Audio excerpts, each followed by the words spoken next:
ನಮಸ್ಕಾರ ಸ್ನೇಹಿತರೆ.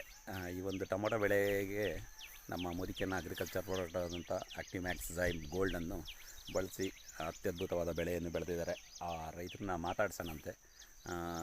ನಮಸ್ಕಾರ ಕುಮಾರ್ ಅವರೇ, ನಿಮ್ದು ಯಾವರು? ನಾಗೇನಹಳ್ಳಿ. ಸೊ ಇದನ್ನು ಬೆಳೆದಿದ್ದೀರಾ, ಏನೆಲ್ಲ ಬಳಸಿದ್ದೀರಾ? ಗೋಲ್ಡು, ಮ್ಯಾಕ್ಸು, ಝೈಮು ಇದನ್ನು ಬಳಸಿದ್ದೀರಾ. ಎಷ್ಟು ಸಾವಿರ ಗಿಡ ಹಾಕಿದ್ದೀರಾ? 5,000 ಗಿಡ ಹಾಕಿದ್ದೀರಾ. ಮೊದಲು ಬೇರೆ ಎಲ್ಲ ಬಳಸ್ತಾ ಇದ್ರಲ್ಲ, ಸೊ ಅದಕ್ಕೂ ಇದಕ್ಕೂ ಏನು ಡಿಫ್ರೆನ್ಸು? ಇದಕ್ಕೂ ಅಂದರೆ ಖರ್ಚು ಕಡಿಮೆ ಬರುತ್ತೆ ಇದರಲ್ಲಿ. ಹಾಂ, ಇಳುವರಿನೂ ಬರುತ್ತೆ. ಇಳುವರಿ ಚೆನ್ನಾಗಿ ಬರುತ್ತೆ, ಅಧಿಕ ಬರುತ್ತೆ. ಹೌದು, ಅಧಿಕ ಬರುತ್ತೆ. ಗೊಬ್ಬರನ ಕಮ್ಮಿ ಹಾಕಿದ್ದೀನಿ ಸರಿ. ಗೊಬ್ಬರ ಕಮ್ಮಿ ಮಾಡ್ತಾ ಇದ್ದೀರಾ? ಓಕೆ. ಎಲ್ಲ 30,000 35,000 ಖರ್ಚು ಬರೋದು. ಹಾಂ.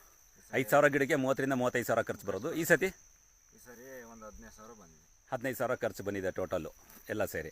ಸೊ ಎಷ್ಟು ಕ್ರೇಟ್